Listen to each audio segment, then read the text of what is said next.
Hello students, welcome to all of you in my YouTube channel Kuldeep Physics which make your study easy and comfortable। तो बेटा आज की video के अंदर जो हम टॉपिक लेके आए हैं वो है factors on which the resistance of a conductor depends. कि हमारे पास जो रेजिस्टेंस है वो किन किन फैक्टर्स के ऊपर डिपेंड करता है। अब बेटा पिछली कुछ वीडियोस के अंदर हमने बात की करंट के बारे में, पोटेंशियल डिफरेंस के बारे में और हमने पढ़ा ओम्स लॉ। ओम्स लॉ के अंदर हमने एक कांस्टेंट डिफाइन किया था जिसको हमने कहा रेजिस्टेंस। और रेजिस्टेंस क्या है? It is the property of a conductor या it is the property of a material to resist the flow of charge. जिसकी वजह से हम कह सकते हैं जो मटेरियल है या कंडक्टर अपने अंदर से चार्ज जब फ्लो होता है, उसके अंदर से चार्ज फ्लो होता है तो उसको रेजिस्ट करता है। इस प्रॉपर्टी को हम कहते हैं रेजिस्टेंस। अब बेटा क्वेश्चन आता है कि रेजिस्टेंस किन किन फैक्टर्स के ऊपर डिपेंड करता है। तो उसको समझने के लिए सबसे पहले तो हम एक एक्टिविटी करेंगे और उस एक्टिविटी से समझने की कोशिश करेंगे कि हमारे पास जो रेजिस्टेंस है वो किन किन फैक्टर्स के ऊपर डिपेंड करता है। तो चलिए वीडियो स्टार्ट करते हैं। वीडियो में शुरू से लेकर एंड तक बने रहें, अच्छे से टॉपिक को समझें क्योंकि मोस्टली कई बार इसके ऊपर न्यूमेरिकल्स पूछ लिए जाते हैं। तो बेटा सबसे पहले हम एक्टिविटी परफॉर्म करेंगे। उसके लिए हमने एक सर्किट डायग्राम बना रखा है। बैटरी लगा रखी है, अमीटर लगा रखा है, अमीटर करंट मेजर करने के लिए, की लगा रखी है और यहाँ पे ये दो टर्मिनल्स हमने छोड़े हुए। ठीक है, अब इन दो टर्मिनल्स पे अपने को चार अलग अलग चीजें अटैच करके देखेंगे जो हमने यहाँ पे बना रखी है 1 2 3 4। ये चार चीजें एक एक करके इसके अंदर हम अटैच करेंगे। अब बेटा हमने ओम्स लॉ में पढ़ा था, अपने पास जो लॉ आई थी V equals to I R. ये हमने रिलेशन पढ़ा था V equals to I R. और यहां से हम कह सकते हैं कि जो रेजिस्टेंस है या अपन करंट की बात करें इसी रिलेशन से हम कह सकते हैं I equals to V upon R. और हमने वहां बात भी की थी कि जो रेजिस्टेंस अगर बढ़ता है तो करंट कम हो जाता है और अगर रेजिस्टेंस कम होता है तो करंट बढ़ जाता है। ठीक है, अब इसी फंडे को हम यहाँ चेक करेंगे कि जो चार वायर्स अपन ने ले रखी है पहले इनको समझते हैं। ये जो फर्स्ट वायर है ये मान लेते हैं अपने पास इसकी लेंथ है L और एरिया ऑफ क्रॉस सेक्शन है A और जिस मटेरियल की बनी है उसको अपन लिख देते हैं मटेरियल 1। कोई भी एक मटेरियल की हमारे पास ये वायर हो सकती है। सेकंड जो वायर है इसमें हम कह सकते हैं अपन ने लेंथ को क्या कर दिया डबल। इसमें लेंथ को हमने कर दिया 2L, area of cross section नहीं छेड़ा वो सेम रहेगा A और अपने पास मटेरियल भी सेम है, मटेरियल है 1। ठीक, तो थर्ड है इसके अंदर अपन ने क्या किया लेंथ सेम रखी लेकिन area of cross section change कर दिया। तो length L, area of cross section मान लेते हैं डबल कर दिया 2A और ये भी अपने पास मटेरियल 1 की बनी। और जो फोर्थ वायर है जो मैंने डॉटेड शो की हुई है इसमें कह सकते हैं लेंथ और एरिया ऑफ क्रॉस सेक्शन इस ऊपर वाली वायर के कितना ही है length L, area of cross section A। लेकिन इस केस में हमने क्या किया मटेरियल को चेंज कर दिया। तो यहाँ पे हम लिख देते हैं मटेरियल 2। यहाँ पे अपन ने कोई सेकंड मटेरियल यूज किया। ठीक है, तो चार वायर्स हमने ली है, length L, area of cross section है मटेरियल 1। इसमें लेंथ डबल कर दी है, एरिया सेम रखा है, मटेरियल भी सेम है। इसमें एरिया डबल किया है, लेंथ सेम रखी है, मटेरियल सेम है। और इसके अंदर लेंथ और एरिया सेम है लेकिन मटेरियल चेंज है। अब करना ही है बेटा सबसे पहले इस वायर को हम यहाँ पे अटैच करके देखेंगे। इस वायर को हमने यहाँ पे अटैच किया और यहाँ पे हम करंट की रीडिंग लेंगे कि जब हमने एक wire length L, area of cross section A और किसी मटेरियल 1 की वायर यहाँ पे अटैच की तो कितना करंट हमारे पास आ रहा है। रीडिंग्स आपने ले ली। फिर क्या करेंगे हम इसको रिप्लेस करके सेकंड वायर यहाँ पे अटैच करेंगे जिसकी लेंथ डबल है पहले वाली से, area of cross section same है, मटेरियल सेम। अब बेटा जैसे आप इसको यहाँ पे अटैच करते हो तो हमारे पास जो अमीटर के अंदर रीडिंग आती है, करंट की रीडिंग आती है वो हो जाती है हाफ। ठीक है, तो हम कह सकते हैं जैसे ही आपने लेंथ बढ़ाई तो हमारे पास यहाँ पे करंट कम हो गया। ठीक है, अब बेटा कह सकते हैं लेंथ बढ़ाई और करंट कम हुआ और यहाँ इस रिलेशन से अपन देख सकते हैं करंट कम कब होगा जब रेजिस्टेंस बढ़ेगा। ठीक है, तो इसमें कह सकते हैं जब भी रेजिस्टेंस इंक्रीज होगा तो मेरे पास करंट डिक्रीज होगा। ठीक है। तो सेकंड केस में क्या हुआ, जब आपने ये वायर लगाई तो यहाँ पे करंट कम हुआ, मतलब इस वायर को लगाने से रेजिस्टेंस बढ़ा। फिर ये वाली वायर, थर्ड वायर हमने यहाँ पे अटैच करी। जब थर्ड वायर आप अटैच करोगे जिसकी लेंथ सेम है लेकिन एरिया ऑफ क्रॉस सेक्शन ज्यादा है, इस वायर को जब हमने अटैच किया तो बेटा हमारे पास जो अमीटर की रीडिंग्स है ये बढ़ जाती है। तो अमीटर की रीडिंग बढ़ गई, इसका मतलब क्या है कि हमारे पास इसका रेजिस्टेंस कम है। तो फर्स्ट केस में जो करंट आ रहा था, कुछ भी वैल्यू मान लेते हैं, अपने पास आई वैल्यू आ रही थी, ठीक है। सेकंड केस के अंदर जब आपने लेंथ डबल की तो आपके पास जो करंट है वो हो जाएगा I/2, हाफ करंट हो जाएगा। और जब आपने थिकनेस बढ़ाई तो करंट इंक्रीज हो गया, मान लेते हैं डबल हो गया, ठीक है। फोर्थ केस, अब हमने क्या किया, लेंथ एरिया सेम रखा हुआ है और इस वायर को जब हम अटैच करेंगे तो भी आप यहाँ पे चेक करोगे अपने पास करंट की वैल्यू चेंज आ रही है, ठीक है। तो हमारे पास जो वैल्यू यहाँ आ रही है इसको स्टैंडर्ड वैल्यू मानते हैं। आपने लेंथ डबल की, करंट कम हो गया, थिकनेस बढ़ाई, करंट बढ़ गया, और जब आपने मटेरियल चेंज करके लगाया तो भी करंट के अंदर चेंज आया। अब करंट चेंज हो रहा है तो हम कह सकते हैं अपने पास कुछ रेजिस्टेंस चेंज हो रहा होगा, इसके अंदर और कुछ सर्किट के अंदर नहीं है, हमने पोटेंशियल भी अप्लाई किया हुआ है। तो सर्किट के अंदर जो करंट है वो किस पे डिपेंड करेगा, सिर्फ और सिर्फ रेजिस्टेंस पे। अगर बी कांस्टेंट आपने रखा हुआ है तो आई डिपेंड करेगा सिर्फ आर के ऊपर, और अगर रेजिस्टेंस बढ़ेगा तो मेरे पास करंट कम हो जाएगा और रेजिस्टेंस कम होगा तो करंट बढ़ जाएगा। बेटा इस एक्टिविटी को परफॉर्म करने के बाद जो हम रिजल्ट्स पे आते हैं वो हमने यहाँ पे लिखे हुए हैं। तो ये रिजल्ट्स आपको लिखने हैं।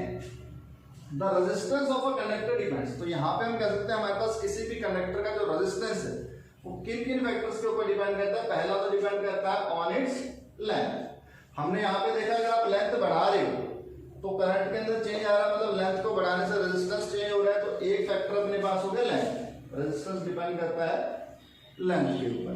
Second on it's area of cross section, ये भी हमने चेक किया, जब आप वायर का क्रॉस सेक्शन एरिया बढ़ा रहे हो तो भी अपने पास करंट चेंज हो रहा है, मतलब रेजिस्टेंस चेंज हो रहा है। तो सेकंड फैक्टर अपने पास हो गया area of cross section. Third हम बात करें यहाँ पे the nature of its material. अगर आप मटेरियल चेंज करते हो, जैसा कि हमने यहाँ पे फोर्थ वायर लगाई जिसका मटेरियल कुछ चेंज था, इसको लगाने से भी करंट चेंज हुआ, मतलब कुछ रेजिस्टेंस चेंज हुआ है। तो हमारे पास कह सकते हैं रेजिस्टेंस मेनली तीन फैक्टर्स के ऊपर डिपेंड करता है।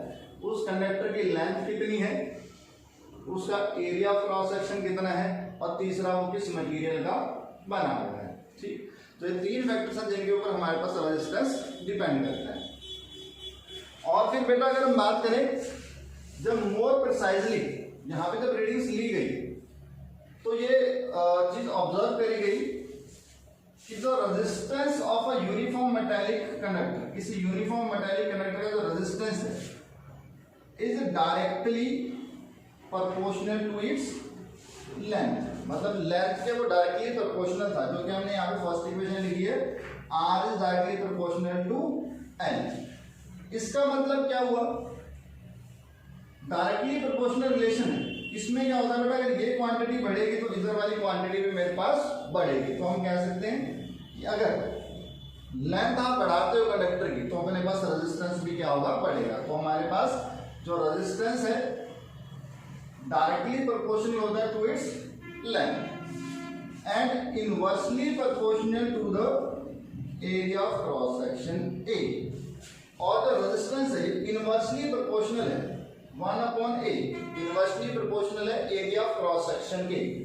इसका मतलब क्या है बेटा, इनवर्सली प्रोपोर्शनल रिलेशन में क्या होता है, अगर ये क्वांटिटी बढ़ेगी तो ये क्वांटिटी कम हो जाएगी, और अगर ये क्वांटिटी कम होगी तो ये क्वांटिटी बढ़ जाएगी। तो हमने वहां पे भी चेक किया था, अगर आप एरिया डबल कर रहे हो तो अपने पास करंट बढ़ गया, अब करंट बढ़ा मतलब रेजिस्टेंस कम होगा, ठीक है। तो ये observation I, R is directly proportional to L and R is directly inversely proportional to area of cross section। तो ये दो इक्वेशंस हम मान लेते हैं हमारे पास आ गई हैं। अब इन दोनों को जब हम कंबाइन करते हैं, combining equation 1 and 2 we get, अपने पास आता है R is proportional to L/A, length के डायरेक्टली प्रोपोर्शनल और एरिया ऑफ क्रॉस सेक्शन के इनवर्सली प्रोपोर्शनल है। फिर बेटा इस प्रोपोर्शनलिटी के साइन को हम यहाँ से हटाएंगे तो एक कांस्टेंट ऐड करना होता है, तो जैसे ही मैंने प्रोपोर्शनलिटी का साइन हटाया तो एक कांस्टेंट मैंने ऐड कर दिया रो, है ना, ये सिंबल अपने पास होता है रो। और इस इक्वेशन को आपको अच्छे से याद करना है, R equals to rho L by A। तो बेटा इस इक्वेशन के अंदर ये तीनों चीजें आ गई। रेजिस्टेंस लेंथ के ऊपर डिपेंड करता है, एरिया ऑफ क्रॉस सेक्शन के ऊपर डिपेंड करता है, और तीसरा हमने कहा था नेचर ऑफ मटेरियल पे डिपेंड करता है, और ये शो करता है रो। और रो है क्या, where rho is a constant of proportionality, ये हमने प्रोपोर्शनैलिटी का कांस्टेंट दिया है, and it is called the electrical resistivity. नाम याद रखेंगे, रो को हम कहते हैं इलेक्ट्रिकल रेजिस्टिविटी, ठीक है। तो रो क्या है, इलेक्ट्रिकल रेजिस्टिविटी। और बेटा इलेक्ट्रिकल रेजिस्टिविटी जो है ये मटेरियल टू मटेरियल चेंज होती है, एक मटेरियल की कैरेक्टरिस्टिक प्रॉपर्टी है। एक फिक्स मटेरियल अगर आप ले रहे हो तो कॉपर की रेजिस्टिविटी फिक्स है, एल्युमिनियम की फिक्स है, सिल्वर की फिक्स है, इनकी अलग अलग रेजिस्टिविटी होती है। तो अगर आप मटेरियल चेंज करते हो तो रेजिस्टिविटी भी चेंज होगी। जो हमने लिखा था नेचर ऑफ मटेरियल, मटेरियल के ऊपर भी डिपेंड करता है रेजिस्टेंस, उसको हम डिनोट करते हैं रो से। तो रो अपने पास हो गया electrical resistivity of the material. याद रखिएगा इंपॉर्टेंट फॉर्मूला है बेटा, न्यूमेरिकल्स बहुत बार इससे पूछे जाते हैं। The electrical resistivity of the material of the conductor and it is a characteristic property, ये कैरेक्टरिस्टिक प्रॉपर्टी है मटेरियल। मटेरियल की ही ये प्रॉपर्टी होती है कि उसके अंदर कितनी रेजिस्टिविटी होगी। ये तो बेटा कुछ चीजें हुई जो हमने एक्सपेरिमेंट से चेक की, अपने पास फॉर्मूला भी आया। अब कुछ और बेसिक चीजें कि हम कैसे कह सकते हैं कि लेंथ बढ़ाने से रेजिस्टेंस बढ़ेगा, एरिया बढ़ाने से रेजिस्टेंस कम होगा। तो इन सब चीजों को भी हम डिटेल में डिस्कस करेंगे। इसको आप नोट कर लेंगे और इसके बाद जो मैं लिखूंगा अभी, है ना, वो आप पॉइंट वाइज नोट करते चलेंगे, पहले इन चीजों को समझ लेते हैं। तो ये डायग्राम मैं मिटा रहा हूं यहां से। अब चीजों को समझने की कोशिश करना, हमने कह तो दिया कि लेंथ बढ़ाने से रेजिस्टेंस बढ़ गया, एरिया क्रॉस सेक्शन बढ़ाने से रेजिस्टेंस कम हो गया, ऐसा हुआ। बड़े सिंपल से एग्जांपल से आपको समझाने वाला हूं, आप समझने की कोशिश करिएगा इसको। यहां पे आप एक रोड, देखिए रोड मान लेते हैं, हमारे पास एक रोड है जिसकी लेंथ L और जिसका एरिया क्रॉस सेक्शन अपने पास है A, ठीक है। रोड हमने मानी जिसकी लेंथ L और एरिया क्रॉस सेक्शन A। अब बेटा मान लेते हैं इस रोड के ऊपर कुछ व्हीकल्स खड़े हैं पहले से, ठीक है, कोई गाड़ी कोई ट्रक, ये इस पर खड़े हैं पहले से।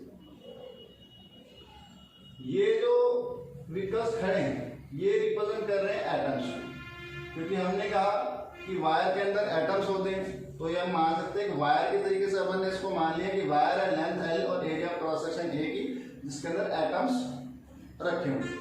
उसी को मैं कंपेयर कर रहा हूँ, एक रोड मान ली लेंथ L की, जिसका एरिया है A, चौड़ाई है A, और इसके अंदर कुछ हमने व्हीकल्स खड़े कर दिए।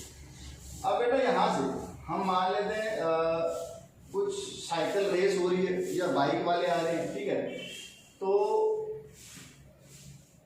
जब ये इसके अंदर से पास हो, इसके अंदर से जब भागते हुए आएंगे तो हम कह सकते हैं कि बहुत बारी इन जो व्हीकल्स खड़े हैं इनसे टकराएंगे, ठीक है। और टकराने की वजह से हम कह सकते हैं कि यहाँ पे हमारे पास कुछ रेजिस्टेंस आएगा, जो कि हमने रेजिस्टेंस को पहले भी डिफाइन किया था।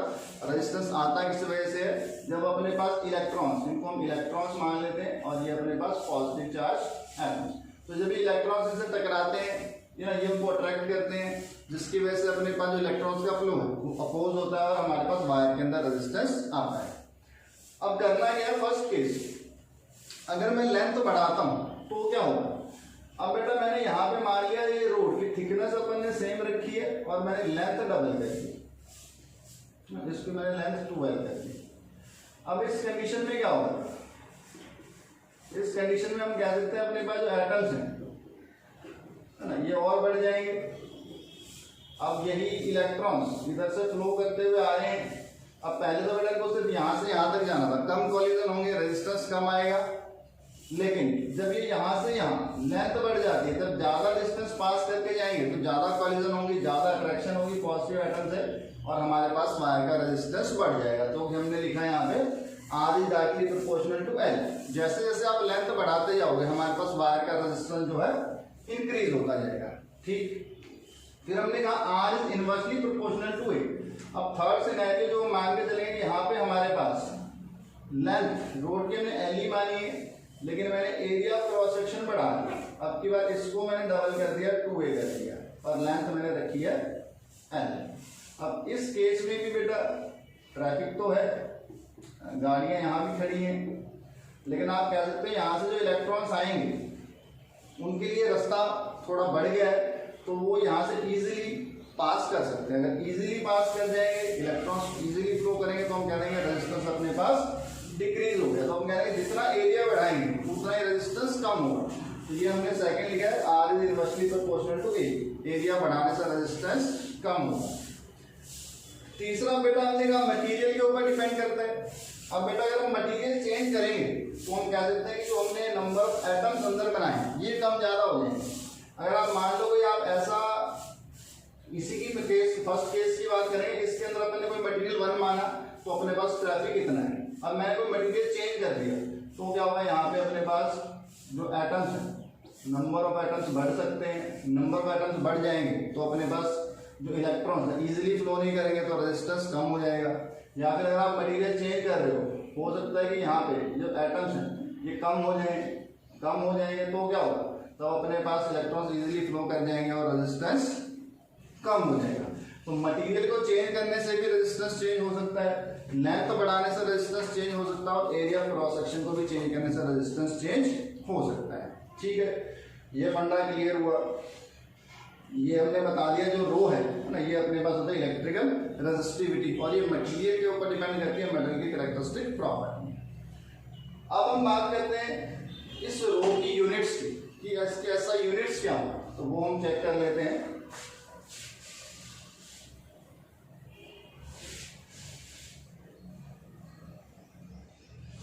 तो उसके आगे बेटा आप इधर से पॉइंट बना के लिख लेंगे, the SI unit of electrical resistivity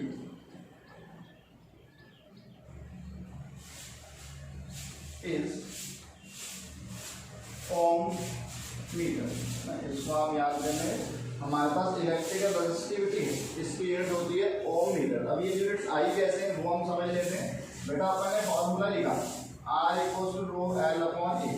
इसमें मैं रो की यूनिट फाइंड करना चाहता हूँ, बाकी टर्म्स इधर भेज देंगे तो मेरे पास हो जाएगा R, A इधर जाएगा मल्टीप्लाई हो जाएगा और L डिवाइड में। इनके यूनिट्स लिख लेते हैं। रेजिस्टेंस की यूनिट ओम, एरिया की यूनिट मीटर स्क्वायर, और लेंथ की यूनिट होते हैं मीटर। मीटर से ये स्क्वायर कैंसिल हो जाएगा, मेरे पास यूनिट बचती है ओम मीटर। ठीक है, तो आप याद रखेंगे इलेक्ट्रिकल रेजिस्टिविटी अपने पास जो यूनिट है वो है ओम मीटर।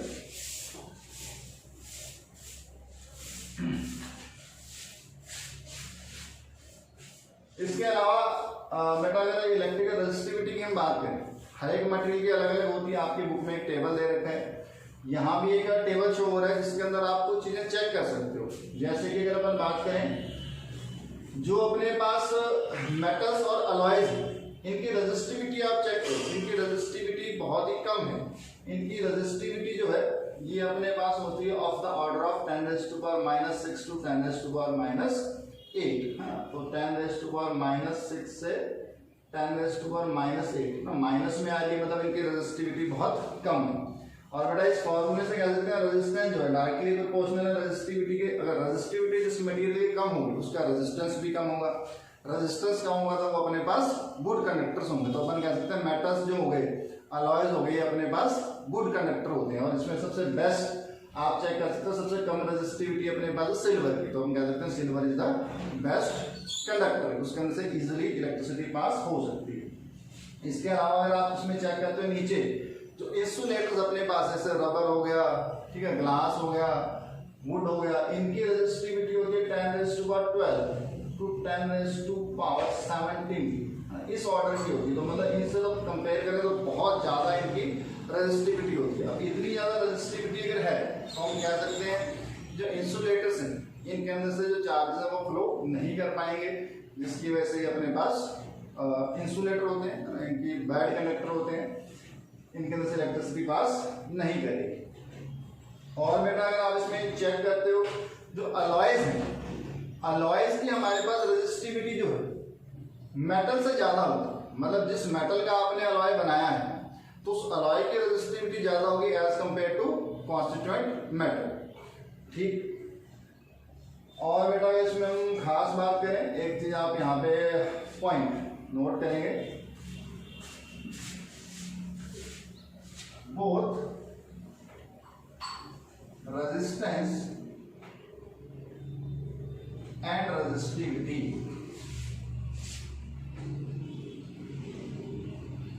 vary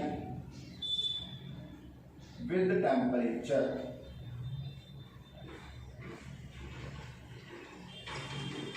बेटा रेजिस्टेंस आर और रेजिस्टिविटी दोनों टेम्परेचर के साथ वैरी करते हैं। क्यों करते हैं इसका ही बेटा सिंपल सा रीजन मैं यहाँ पे आपको समझाने की कोशिश करता हूँ। अब होता क्या बेटा, हमने कहा कि अगर अपने पास मेटल की वायर है उसके अंदर एटम्स है, ठीक है। अब बेटा एटम्स जो हैं हर टेम्परेचर के ऊपर थोड़ा थोड़ा अपनी पोजीशन के ऊपर वाइब्रेट करते रहते हैं।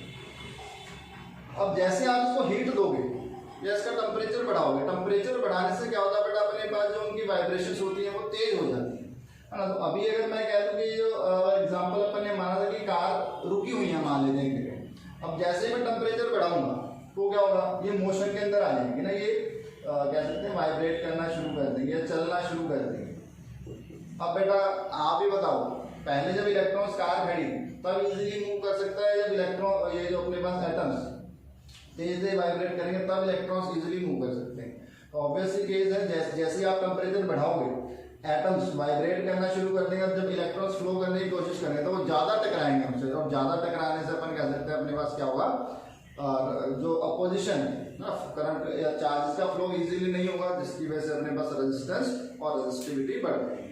तो आप रेजिस्टिविटी और रेजिस्टेंस दोनों कह सकते हैं टेम्परेचर बढ़ाने से इंक्रीज होंगी और टेम्परेचर कम करने से अपने पास डिक्रीज हो जाती है। इसके अलावा बेटा अगर हम बात करें, हमारे पास बेटा जो अलॉयज हैं है ना, वो इजीली ऑक्सीडाइज नहीं होते, मतलब इजीली बर्न नहीं होते। इसी वजह से हम कह सकते हैं जो अलॉयज हैं, यहाँ पे आप लिख सकते हो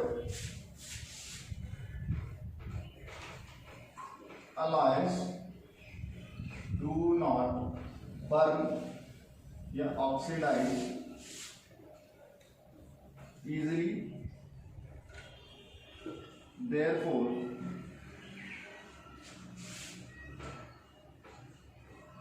they are used in electrical heating gadgets।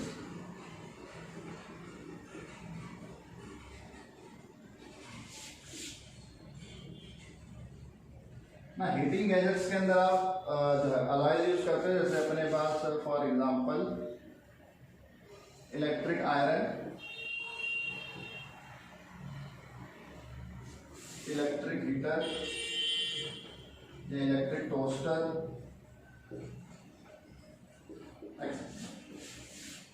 बेटा टेम्परेचर बढ़ाने से अपन कहते हैं कि जो अलॉयज हैं ये इजीली बर्न नहीं करते, मेल्ट नहीं करते हैं। इसी की वजह से हम अलॉयज को यूज करते हैं हीटिंग गैजेट्स के अंदर, जहाँ पे आपको हीटिंग चाहिए होती है। जैसे इलेक्ट्रिक आयरन है, कपड़े प्रेस करते हैं तो उसके अंदर जो नीचे बेटा मेटल लगा होता है वो अलॉय लगा होता है ना, क्योंकि वो हीटिंग से इजीली बर्न नहीं करता। इस तरह इलेक्ट्रिक का टोस्टर हो गया, हीटर हो गया अपने पास। इसके अलावा बेटा इसमें आप एक चीज जो लर्न करेंगे, जो टंगस्टन है,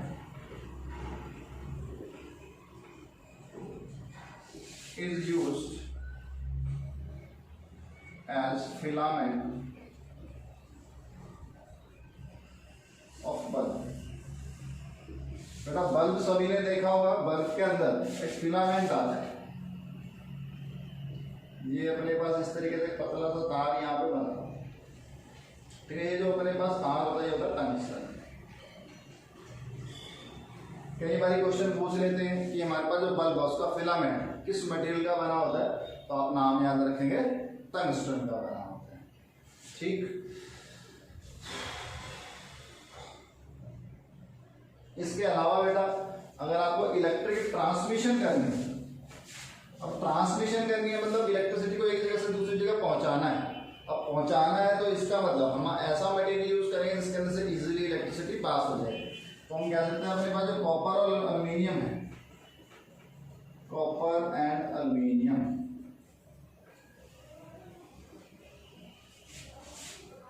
यूज्ड इन इलेक्ट्रिक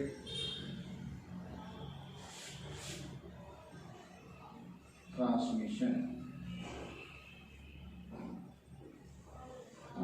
ट्रांसमिशन के अंदर जो आप वायर्स यूज करते हैं मेनली कॉपर और एल्युमिनियम का करते हो। क्यों करते हैं?